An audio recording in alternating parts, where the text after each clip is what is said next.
Cuando se introdujo la telefonía celular a nuestro país, el costo de los equipos celulares oscilaba entre 500 y $1000. Estamos hablando un poco más de 25 años atrás, ¿ya? Así que estos son datos históricos. $500 a $1500 hace 25 años realmente era un monto importante, ¿me entiende? Pero más allá de ya usted poder adquirir el equipo y uno lo adquiría a cuotas y todo el asunto, ya el tema del crédito era otro tema mayor. La llamada por minuto era carísima, era elevada, ¿cierto? Pero no solamente era elevada la tarifa para llamar, sino era elevada la tarifa por recibir llamadas. También a usted le costaba. Pero hubo un problema mayor y un tema mayor con el tema de la tarifa. Y fue este, que las llamadas a teléfono fijo implicaban un costo para el que llamaba como para el que lo recibía. Y de pronto usted recibía en su casa teléfono de teléfono fijo y resulta que a fin de mes la cuenta de cotas era terrible. Entonces ahí usted decía, ¿quién llamó? ¿Quién recibió esta llamada? Ante tantos reclamos, la cooperativa decidió implementar un sistema que era que le llamaba a la centralista y le decía, señor fulano de tal, sí, hay una llamada de este número, ¿quiere recibirla sí o no? Así funcionaba. Y usted en ese momento tenía que evaluar, recordar el número, porque no recuerdo si decían el número o el nombre de la persona. Es decir, sí, acepto la llamada. O sea, al aceptar la llamada, usted estaba aceptando el costo de la llamada. Mientras tanto, la otra persona estaba ya esperando en línea. Así que lo primero que usted recibía de la otra persona, ¿por qué te apuraste? ¿Por qué te retrasaste tanto en aceptar la llamada? No, es que me cuesta el crédito. Así que llamar por celular realmente era un tema de reloj y contratiempo, ¿me entiende? Y todo lo demás. Y el costo era bastante alto. Bueno, esta mañana no le quiero hablar acerca del costo de la telefonía. Hoy le quiero hablar acerca de un llamado más importante, pero que este llamado también tiene un costo. Y es el llamado del Señor Jesucristo. Y el que decida recibir este llamado, el que decida aceptar este llamado, tiene un costo. Y es muy alto. El costo es tu vida misma. El costo es tu vida misma. Ahora, el primer pensamiento que puede venir a nuestra mente es el siguiente, decir, pero hermano Freddy, yo pensé que la salvación era por gracia, yo pensé que la salvación es por fe. ¿Cómo es que la salvación llega a tener un costo? ¿Cómo es que la salvación llega a tener un costo? Si ya y hemos recordado en estos días que Cristo pagó el precio en la cruz, pero es cierto que Cristo paga el precio en la cruz, pero eso es parte del plan de la salvación, pero no es toda la salvación. Porque antes de recibir de manera gratuita la salvación, debe haber un abandono total de mi vida, renunciar al mundo, renunciar a lo que soy, renunciar a todo lo que poseo. Y eso se llama arrepentimiento. Arrepentimiento. Sin embargo, en este tiempo, en el ánimo del poder alcanzar a las personas para Cristo, en el ánimo de poder expandir el evangelio, hemos reducido el llamado del arrepentimiento y del costo de creer en Cristo Jesús a simplemente una pequeña oración, a un momento de conciencia y de sentirse mal un momento. Y hemos terminado de enseñar de que puedes venir a Cristo sin renunciar al mundo. Puedes venir a Cristo sin que te cueste nada. Puedes mantener tu mismo estilo de vida y venir a Cristo. Por eso es que tenemos personas que dicen, yo soy salvo, pero Cristo es mi Salvador, pero Cristo no es mi Señor todavía. Después, yo soy salvo y sí, Cristo me salvó, pero no me puedo quizás identificar como un discípulo de Cristo. Hay muchas personas que vienen aquí y dicen, sí, soy salvo, pero no me puedo quizás identificar como miembro pleno de la iglesia. También con ser salvito nomás. Miren cómo hemos reducido el tema de la salvación a una pequeña área. Sin embargo, la salvación es un todo y sobre todo en una persona. El pastor luterano Dietrich Bonhoeffer tiene un libro que se llama El precio de la gracia. Y él habla en su libro acerca de la gracia barata. de la gracia barata. Y dice, la gracia barata es la predicación del perdón sin arrepentimiento, el bautismo sin disciplina eclesiástica, la Eucaristía sin confesión de pecado, la absolución sin confesión personal. La gracia barata es la gracia sin el seguimiento de Cristo, la gracia sin cruz, la gracia sin Jesucristo vivo y encarnado. Él, en contraposición, para atacar este concepto, va a hablar de la gracia cara. Y dice él, la gracia cara es el tesoro oculto en el campo por el que el hombre vende todo lo que tiene. Es la perla preciosa por la que el mercader entrega todos sus bienes. Es el reino de Cristo por el que el hombre se arranca el ojo que le escandalizaba. Es la llamada de Jesucristo que hace que el discípulo abandone sus redes y le siga. Es de esa gracia cara que les quiero hablar en esta mañana. Es de esa gracia hoy que hemos celebrado la resurrección de Cristo, hoy que es domingo de resurrección, y fácilmente se dice, Cristo resucitó por todos nosotros. Cristo nos salvó a todos nosotros y todos nosotros podemos sentirnos autocomplacidos de que Cristo lo hizo todo y yo no tengo que hacer nada. Que Cristo salvó y no es necesario hacer nada más. Sí, la salvación es gratuita, la salvación es por gracia, por medio de la fe, pero también debemos entender que al aceptar ese regalo, aceptar esa gracia, al aceptar al Salvador, tiene un costo para nuestra vida. ¿Sabe cuánto es? Nos va a costar toda la vida misma. Acompáñenme a orar, por favor. Querido Señor, obra en nuestro corazón, querido Padre, obra en nuestra vida, Señor.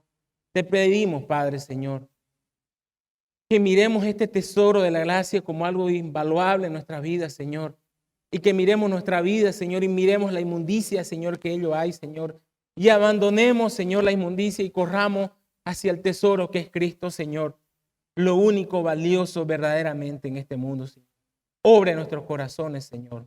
Te lo pedimos, Padre, en nombre de Cristo Jesús. Amén. Estamos allí en Marcos 8 y el Señor Jesucristo, en la lectura que se dio, acaba de preguntarle a sus discípulos, ¿quién dicen la gente que soy yo? Y ya usted sabe la respuesta, Cristo Jesús es el Rey, es el Mesías. Ahora inmediatamente los discípulos están diciendo, wow, no le pelamos en dejar las redes, no le pelamos en dejar nuestros oficios, porque estamos con el Rey de Reyes y Señores, Señores, y a partir de ahora nuestra calidad de vida seguro que va a mejorar. Sin embargo, el Señor Jesucristo le dice, pero ¿saben qué? Qué bueno que descubran que yo soy el Rey, pero voy a morir. En eso Pedro, a nombre de los demás, le dice, Señor, no te acontezca, por favor, esto, no tienes que morir. Y el Señor Jesucristo rechaza esa idea diabólica de que Cristo no debería morir en la cruz por los pecados. Y no solamente deja establecido que Él debería morir, sino es establecido aún más profundo que todo aquel que quería ser discípulo de Él debía seguir el mismo camino, debía seguir el camino de la cruz con el objetivo de la muerte misma.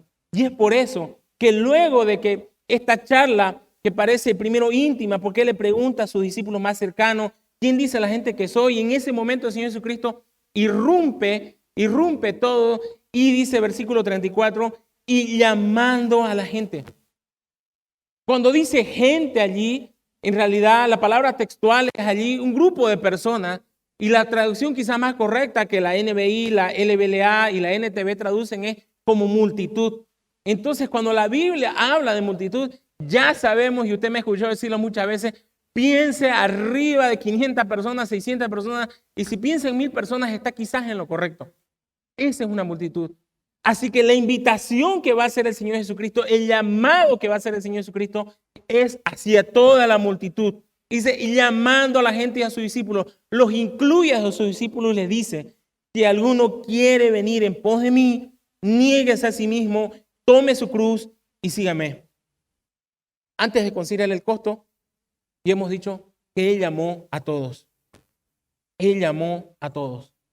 Queridos hermanos, la invitación de Cristo a seguirle es un llamado universal.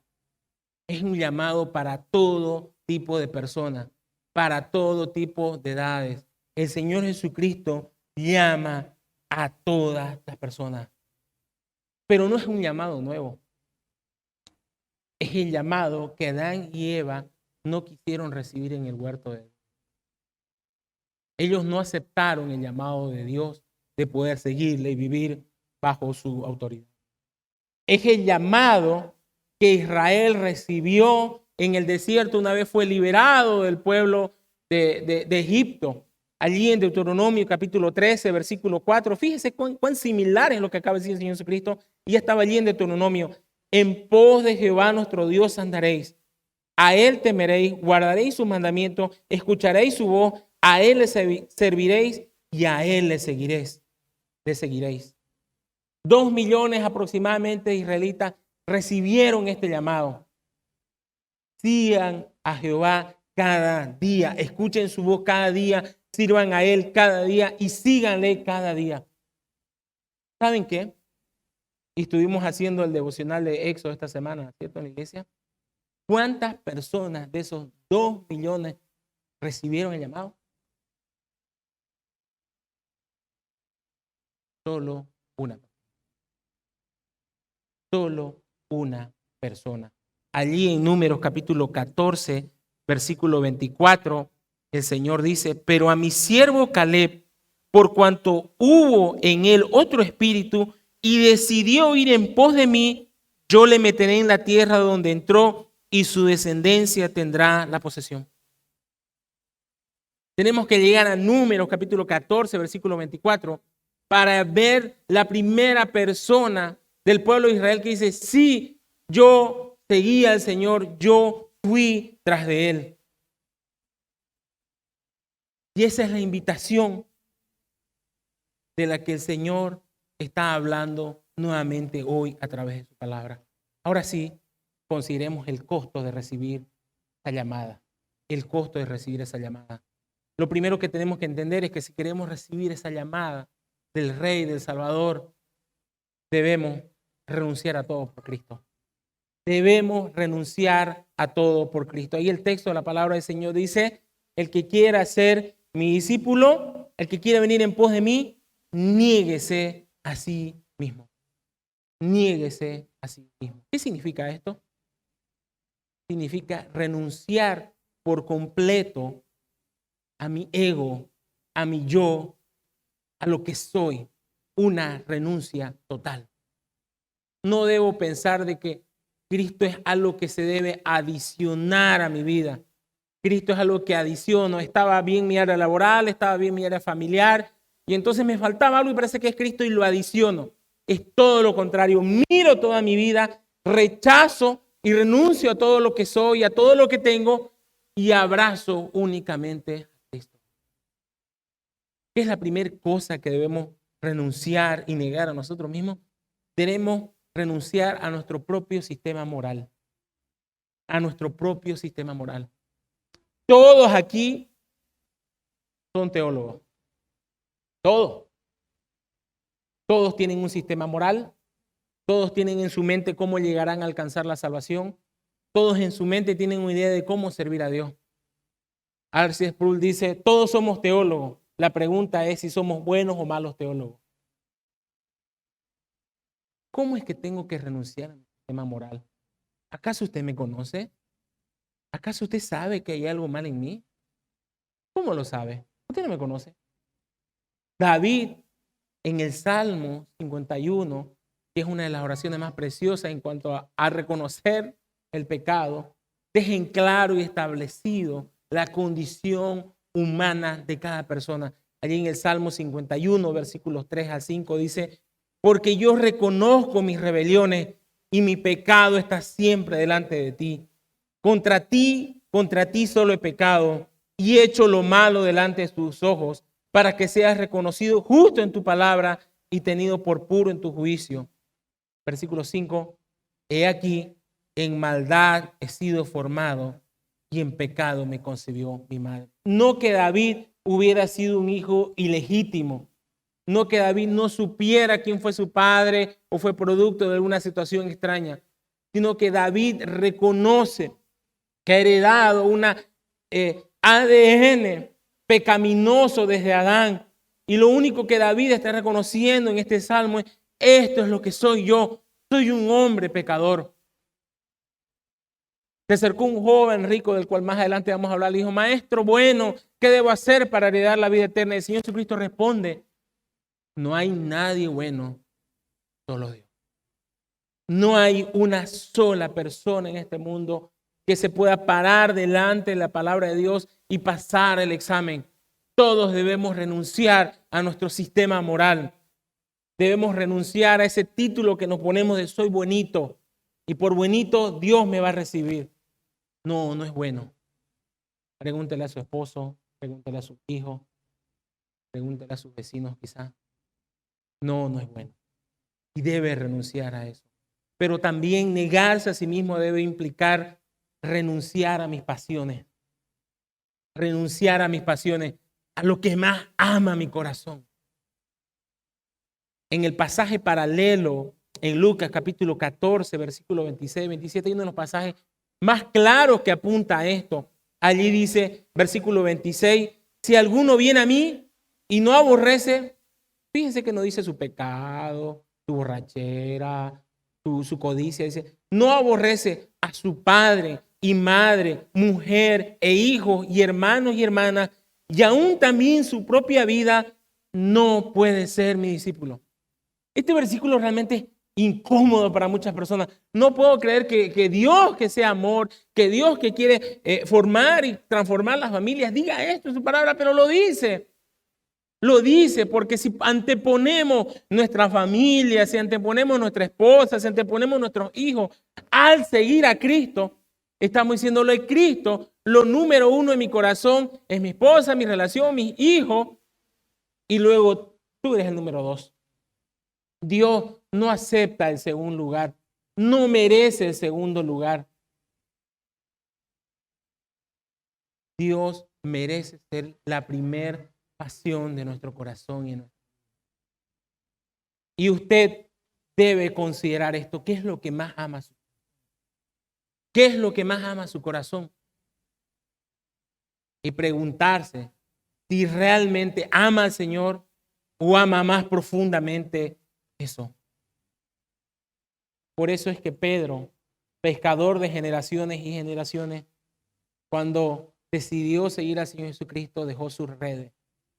Porque la pesca era lo que más amaba a Pedro. Mateo amaba los quintos.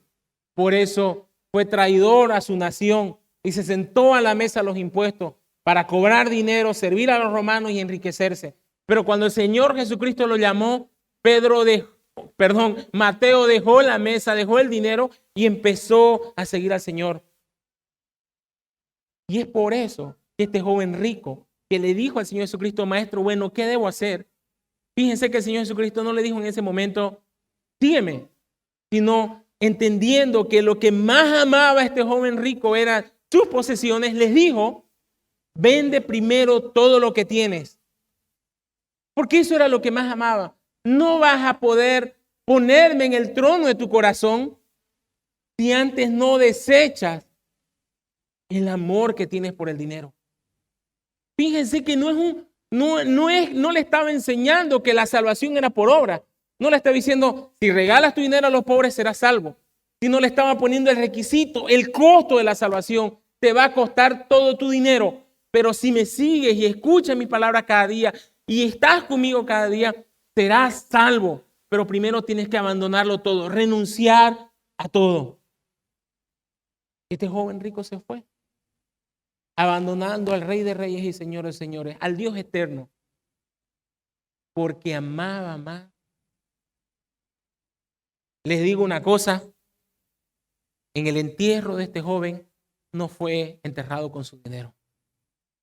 Alguien dijo por allí que nunca el camión de la mudanza va detrás del carro fúnebre. El carro fúnebre va solo. Las posesiones y los bienes se quedan. No te los llevas.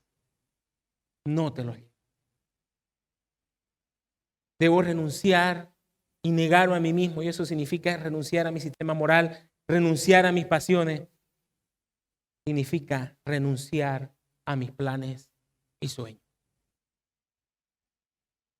Significa renunciar a mis planes.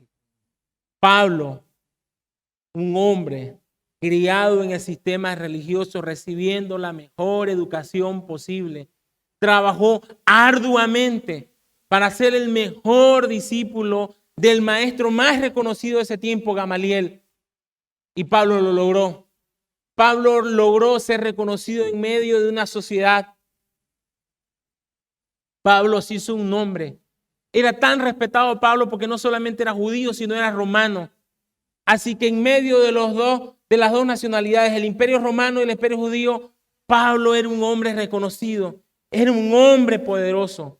Él allí en Filipenses capítulo 3, versículos 5 al 8, empieza a darnos su currículum y dice: fui circuncidado al 8º día del linaje de Israel, de la tribu de Benjamín, hebreo de hebreos, en cuanto a la ley, fariseo, en cuanto al celo, perseguidor de la iglesia, en cuanto a la justicia, la ley, hallado irreprensible. Era un hombre correcto, pero todo lo que era para mí ganancia, lo he estimado como pérdida por amor a Cristo. Y aún más, yo estimo como pérdida todas las cosas en vista del incomparable valor de conocer a Cristo Jesús, mi Señor, por quien lo he perdido todo y lo considero como basura. Y la palabra en realidad allí para basura es la palabra para estiércol, ¿me entiende? Ese es el término correcto. Lo considero un estiércol a fin de ganar a Cristo.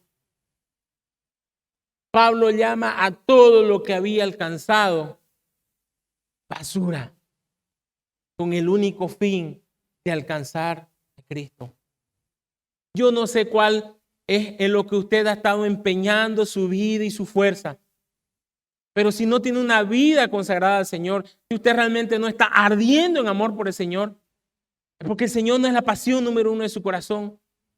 Si usted en esos momentos en que nuestra mente se ve en blanco y empieza a maquinar y a pensar, y todos tenemos ese tiempo, no está pensando en cómo ser más como Cristo, no está pensando en cómo llegar a agradar a su Señor, y está pensando en los negocios, y está pensando en la idónea, en el idóneo, ¿me entiende? Está pensando en ese tipo de cosas, pero no en su tiempo libre, no está meditando en el Señor. Y su sueño, su mayor anhelo no es Cristo. Entonces considere realmente que ha aceptado la invitación de recibir al Señor. Quiero dar un ejemplo en esto. Quizás a usted no le suene conocido, pero hay un cantante muy reconocido en este momento. Se llama Farruko. Él es un cantante reggaetonero de origen puertorriqueño. Él compuso un tema que se llama Pepas, que hace referencia a pastillas de droga, que tiene más de 380 millones de vistas en este momento en YouTube, más de 700 millones de reproducciones en Spotify, o sea, tiene más de 1.000 millones de reproducciones en todas las redes sociales.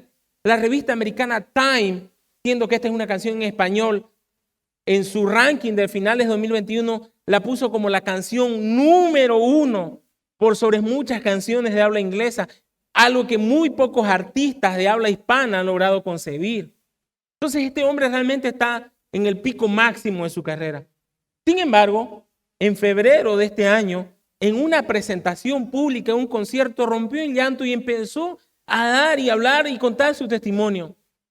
Y empezó a pedir disculpas porque se acaba de dar cuenta que el mayor éxito de su vida es el mayor fracaso de su vida. Y él pide perdón y dice: esta canción que estoy cantando realmente es basura porque habla de que los jóvenes consuman droga y la pasen bien. Y eso está mal, dice. Y he causado muchos daños a las personas y a la familia. Y él pide perdón en eso.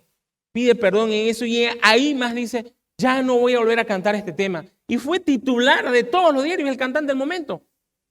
Farruko se convierte al cristianismo, abandona la carrera musical, ya no va a cantar su éxito más reconocido. Una noticia que todos los portales cristianos se hicieron eco. Sin embargo, la historia no queda ahí. Unas semanas después, aproximadamente unas 3, está dando nuevamente un concierto en la ciudad de Chicago. Y él dice, allí empieza a sonar la canción esta, la musiquita de la canción esta. Y él dice, dije que no le iba a volver a cantar. Y escuche esto lo que dice. Gracias a Dios que me ha dado la fortaleza hoy para estar aquí delante de pie. Y empieza a sonar la canción, y empiezan a cantarla. Él no la canta, la canta el coro que lo acompaña, las voces empiezan a cantar. Él como que dice, esta canción era mala, pero como era mala ya no la canto yo, la canta mi coro, pero yo estoy aquí haciendo cash con la canción todavía. Y es muy extraño, y este es el punto al que hemos llegado. Mientras está sonando la canción, que él mismo reconoció que era basura, que lleva a los jóvenes y anima a los jóvenes a drogarse en medio de una discoteca, ¿saben qué él dice? Alábalo, alábalo. Es una locura. Es una locura. Recientemente hubo unos premios, Lo Nuestro, y básicamente terminó haciendo lo mismo. Básicamente terminó cantando sus canciones, pero antes puso como un motivador que es medio predicador, y al final él también como con sus mensajes. ¿Saben qué pasó? Yo creo que pasó lo siguiente. Él realmente en febrero, el Señor lo quebrantó, le mostró su pecado, le mostró su maldad. Él había prometido dejar toda su gira de conciertos y dejar de cantar. Era lo que correspondía. Porque no solamente que una canción de él está mal, ¿cierto? Todas las letras de esas canciones son basura, completa y total. Pero, ¿cuánto me sale cancelar los conciertos? ¿Te sale tanto? ¿Cuántos conciertos tenemos vendidos? Mucha, casi teníamos vendido todo el año. Es harta plata, ¿no? ¿Qué hacemos? Y él aclara en un artículo y dice que por contrato él está obligado a cantar su mayor éxito. La canción que él mismo dijo que no iba a volver a cantar. Y entonces él está ahí en un dilema. Perderlo todo por Cristo y seguir al Señor. Y yo creo que a alguien me parece Farruko. No es así, Farruko. Farruko, más bien aprovechar que vas a tener conciertos todo el año y sabes que vos cantás lo tuyo y en medio de la prédica, del concierto, predicar a los jóvenes. Y vas a ser un predicador y mientras haces tu concierto les predicas. Esa es la gracia barata. Eso es lo que hoy se predica. Que puedes estar bien con el mundo, que puedes disfrutar de este mundo y el pecado de este mundo y al mismo tiempo puedes tomar la mano de Dios y tu vida no puede cambiar y estás bien y está perfecto y eres salvo y el Señor es tu Rey y tu Salvador, pero al mismo tiempo no te cuesta nada. Ojalá que este no sea el punto donde Él se quede. Porque el Señor odia y aborrece a la gente tibia. Ojalá que Él siga los pasos de otro famoso cantante reggaetonero que quizás los más jóvenes no conocen. Se llama Héctor el Father.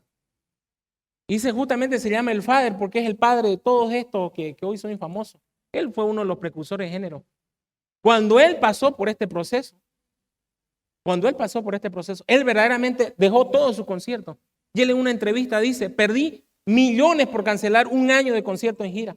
Perdí todo lo que había ganado. Pero nunca más se subió a un escenario a cantar la basura que antes cantaba. Nunca más lo hizo. Hizo 2 canciones más como testimoniales de lo que Dios había hecho en su vida, pero luego finalmente lo dejó todo y hoy es un predicador.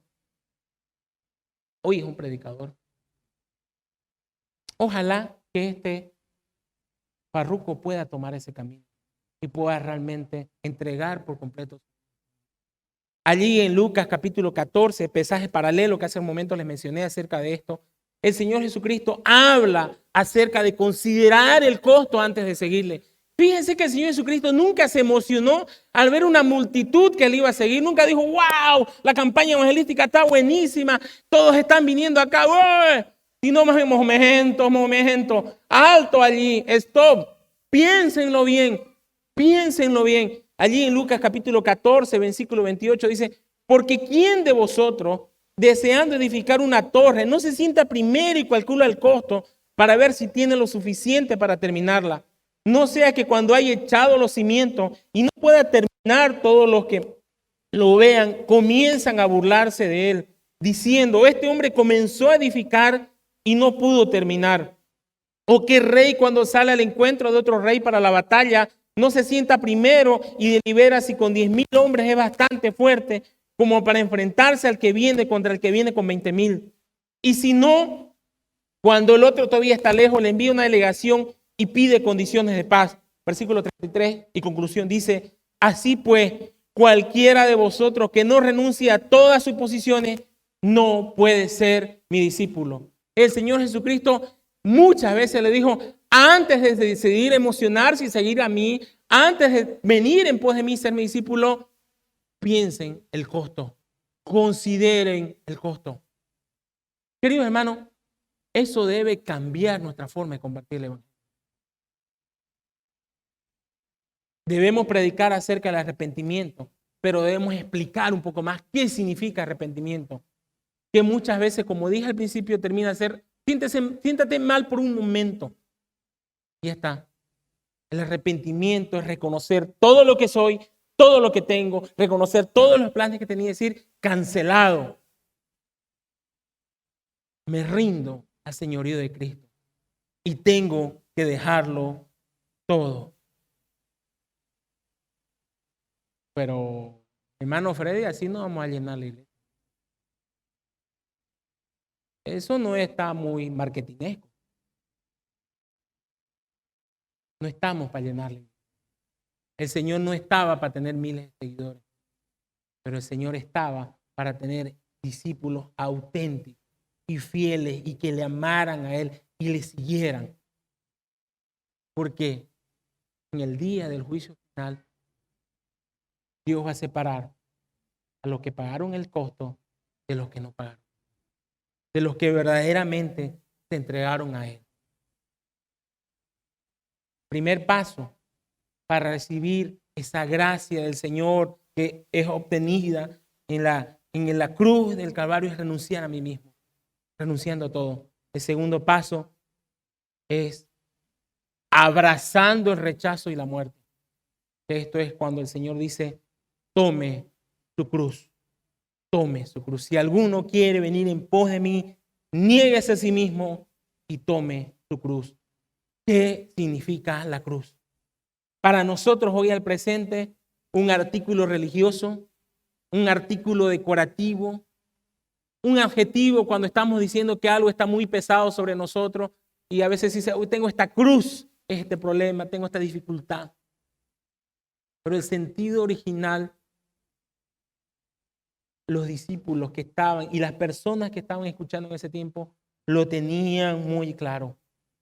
Porque si usted era judío en ese tiempo, muchas veces al llegar a su pueblo, al llegar a Jerusalén, empezaba a ver cruces de madera en todo el camino y hombres crucificados a los gritos pidiendo ayuda y misericordia, levantándose un momento para tomar aire y luego soltándose para nuevamente gritar por el dolor de los clavos que sostenían y los veían morir en una muerte muy lenta.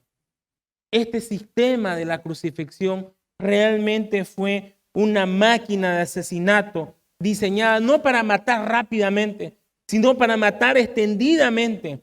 Y no solamente matar de una manera agonizante y larga, que ese era el terror que querían sembrar en todo, sino que antes incluso de llevarlos a la cruz, los humillaban y los avergonzaban, quitándoles toda su ropa, poniéndoles sobre su espalda la misma cruz sobre la cual iban a ser crucificados y los hacían recorrer las ciudades y los pueblos. Iba entonces ese hombre o esa mujer cargando su vergüenza, su dolor, su repudio, todo el mundo diciendo no lo conozco, para finalmente clavarlos en una cruz y allí morir de una manera lenta. Los historiadores calculan de que en el tiempo del Señor Jesucristo aproximadamente unos 30,000 judíos fueron exterminados de esta forma de la crucifixión. Así que cuando el Señor Jesucristo le está diciendo a su audiencia, tome su cruz, le está diciendo algo espantoso y horrendo. ¿Quiénes eran los crucificados? Principalmente los enemigos de César, los enemigos del emperador, los enemigos del imperio.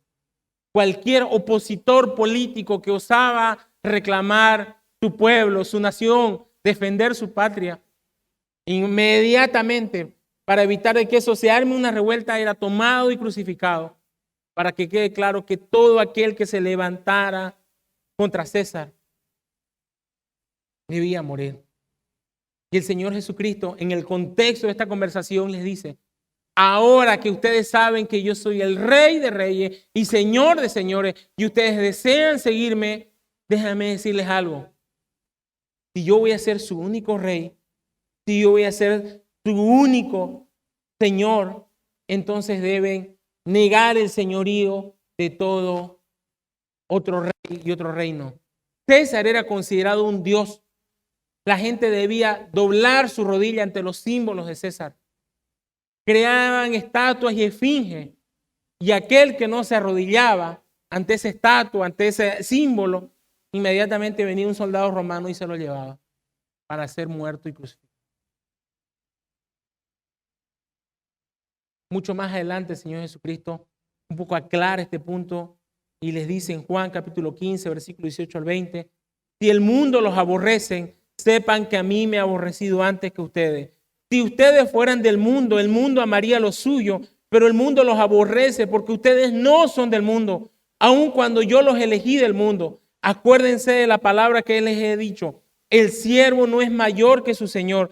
Si a mí me han perseguido, también a ustedes los perseguirán. Si han obedecido a mi palabra, también la obedecerán la de ustedes. Y esa era una señal clara que todo discípulo tenía garantizado el rechazo y la expulsión y finalmente la muerte de donde estén viviendo. Es una idea demoníaca pensar de que cuando vengo a Cristo voy a encontrar bienestar y aceptación en este mundo donde mi Señor fue rechazado.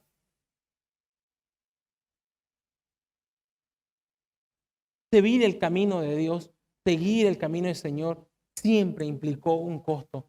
Simplemente miremos en el Antiguo Testamento. Cuando el Señor llamó a Abraham, ¿qué tuvo que hacer? Salir de su tierra, salir de su familia, salir de su zona de confort. Finalmente, después de esa obediencia y lo bendijo con un hijo, seguir a Dios significó para Abraham subir a una montaña y poner un cuchillo sobre el cuello de su hijo y matarlo. Intentar matarlo, perdón. Seguir el camino de Dios llevó a 3 jóvenes en el imperio de Babilonia a ser llevados a un horno de fuego por no doblar su rodilla ante la estatua de oro. Seguir ese mismo camino, seguir el camino del Señor, lo llevó a Daniel a estar en una fosa con leones, por no inclinarse ante el rey. Seguir el camino de Dios le llevó a David, por la honra de Dios, a pararse contra el asesino Goliat. Seguir el camino de Dios le llevó a los discípulos a dejar casa, trabajo, familia, y finalmente les llevó a la muerte. Y muchos cristianos siguieron tomando la misma elección. En el año 64 después de Cristo, en todo ese periodo, los judíos perseguían a los cristianos, pero en el año 64 Nerón se mete en un problema en Roma, quema Roma y no sabe a quién culpar y dice, los voy a culpar a los cristianos. Y desde el año 64 en adelante, hasta el 300 después de Cristo, comienza el imperio romano a perseguir cristianos. Hay un historiador que se llama Tácito y él escribe en qué significaba esta persecución. Dice, al principio los que confesaban ser cristianos fueron arrestados.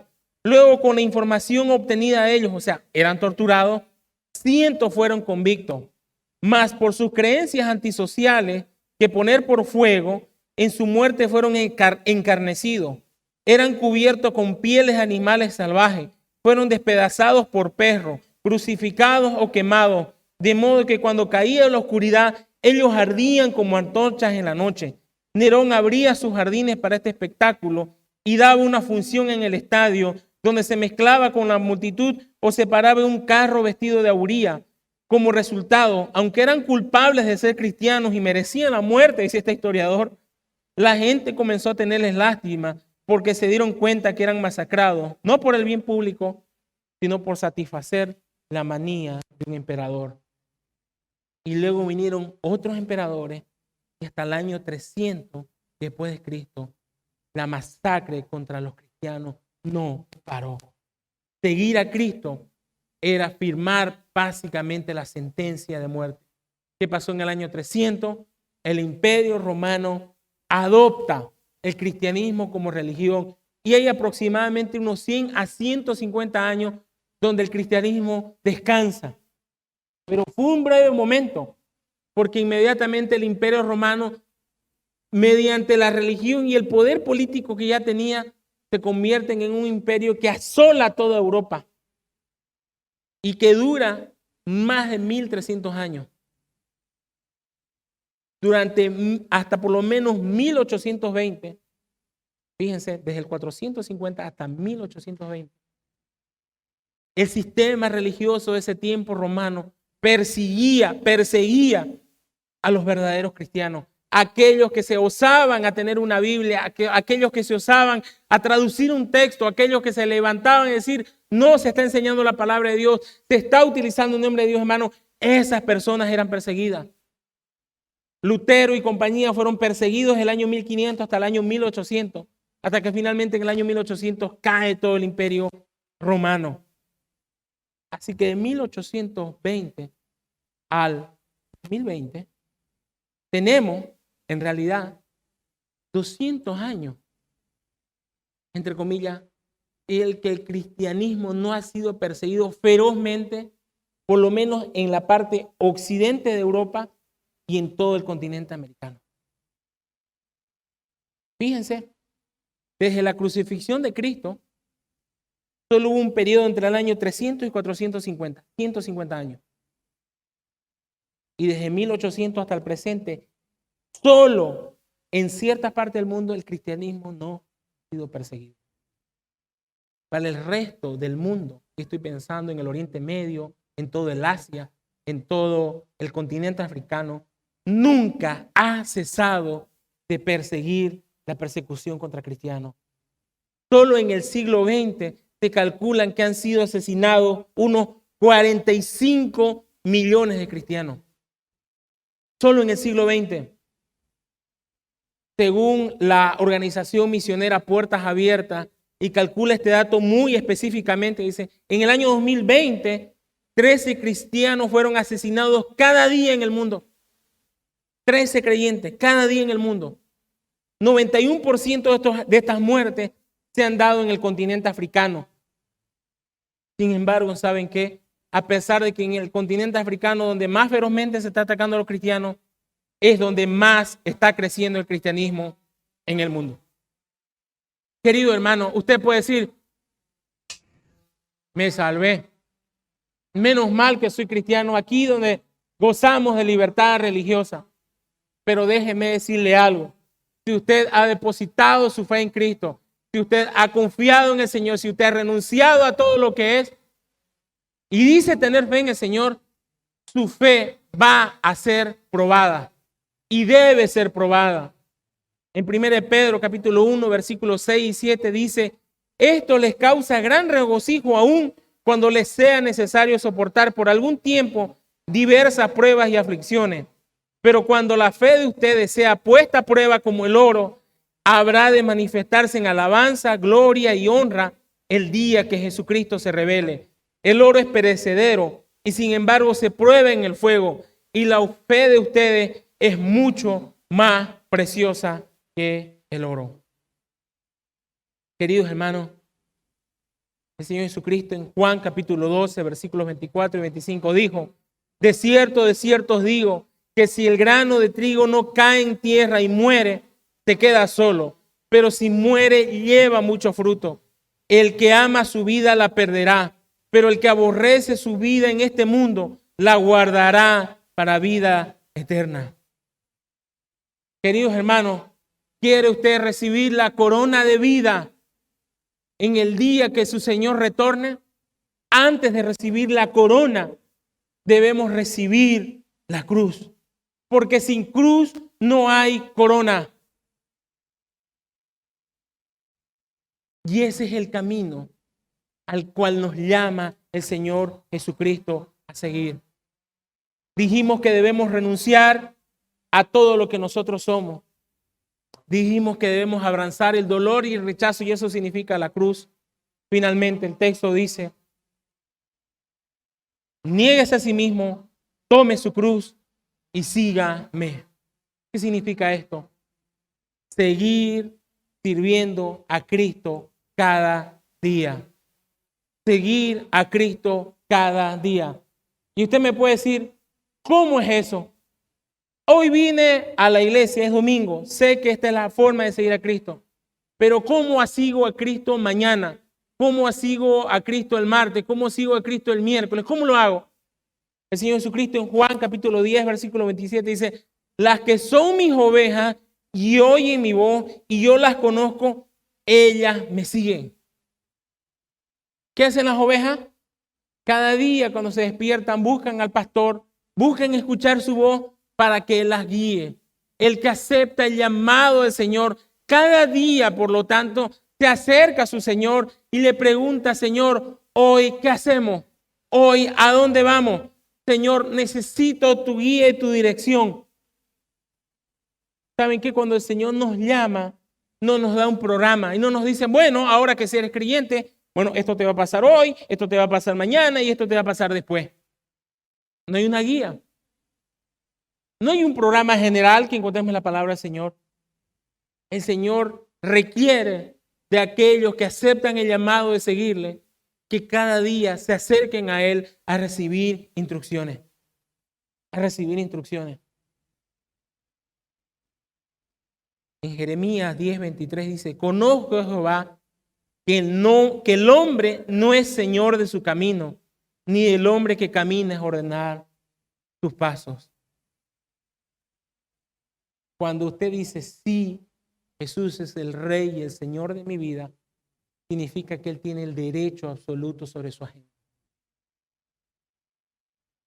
Me preocupa escuchar, queridos hermanos, muy comúnmente entre todos nosotros, que todo el mundo está estresado. Que el estrés. ¡Ay, qué bueno que viene Semana Santa! Así me libero del estrés que tengo encima.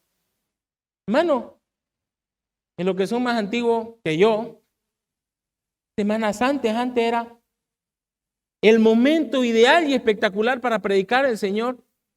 Recuerdo yo todavía que he salido con la película Jesús, salíamos jueves, viernes y sábado a ponerla en todos los lugares donde se podía poner la película Jesús, se la ponía. Porque las personas estaban sensibles a escuchar la palabra. Hoy el mundo dice, ya no. A descansar, dice el mundo. Y la iglesia del Señor dice, sí, pues buena idea, a descansar. Nuestra agenda está supeditada a la agenda del mundo. Reflexionemos esto como iglesia. Culpable desde el pastor. Reflexionemos esto. Hermano, me lo digo a mí mismo.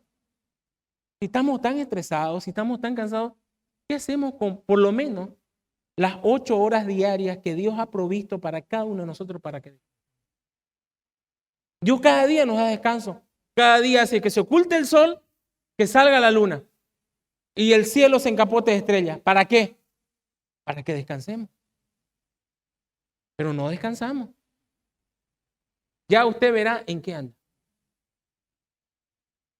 Pero luego dice, ay, estoy estresado. Este domingo no voy a la iglesia porque estoy estresado, estoy cansado. Hay reunión de oración a las 6:15, no, estoy cansado, estresado, No parecemos ser ovejas del Señor. No parecemos ser ovejas. Mis ovejas oyen mi voz y yo las conozco y ellas me siguen. ¿Cómo seguir al Señor Jesucristo? Oyendo su voz cada día. ¿Cómo seguir el ritmo del Señor Jesucristo? Despojándonos de todo. En Hebreos 12:1 dice, por lo tanto, también nosotros que tenemos tan grande nube de testigos a nuestro alrededor, liberémonos de todo peso y del pecado que nos asedia y corramos con paciencia la carrera que tenemos por delante. Hermanos, la vida cristiana es una carrera, pero no es de velocidad. Es de resistencia. Dios ha provisto en su gracia la fortaleza para que podamos caminarla y correrla y llegar a nuestro destino. Pero ¿qué hacemos nosotros? Cargamos. Queremos seguir la carrera del Señor y nos cargamos las series de Netflix. Queremos seguir la carrera del Señor y nos inscribimos en una escuela de fútbol que tiene partidos los domingos en la mañana. Nos los cargamos. Queremos seguir al Señor y nos cargamos familia, cumpleaños, compromisos, fiestas, juntas de fraternidades, juntas de amigos, juntas de primos, juntas familiares. Y así nuestra mochilota y decimos, ay, que estoy estresado, pero voy a seguir la carrera. Hermano, despojémonos de todo peso y volvemos al punto de la renuncia. Si usted quiere ser una oveja que oye la voz del Señor, si usted quiere ser alguien que sigue a su Señor, despójese de todo. Libere su agenda para el Señor, porque Él es el Señor. Si usted ordena su agenda sin consultar, sin orar al Señor, usted es el Señor de su vida y no el Señor.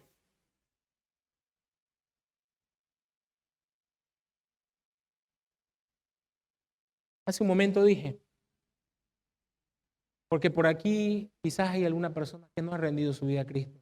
Está simpatizando con la iglesia, viene aquí a este lugar y dice, me gusta lo que escucho, me gusta lo que oyo, pero no sé si todavía me entrego al Señor.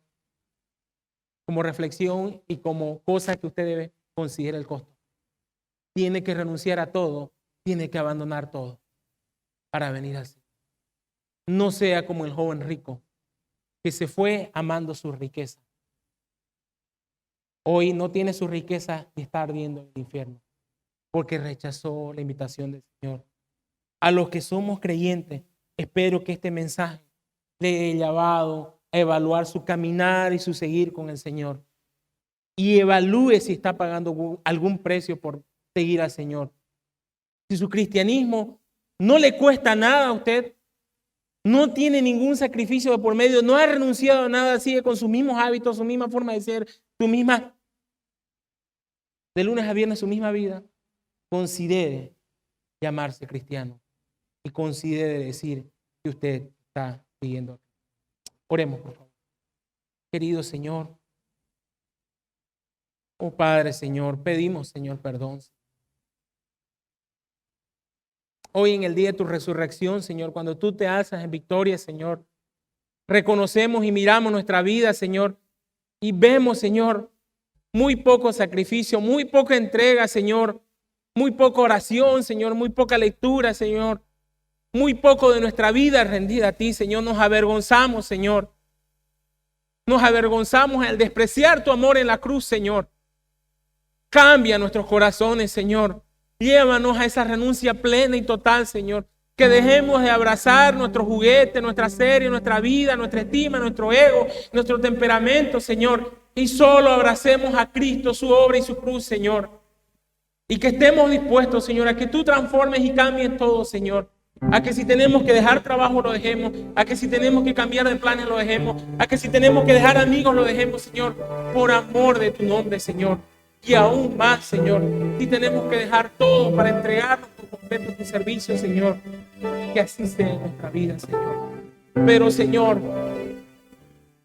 que la entrega sea total, que el Cordero es digno de recibir todo.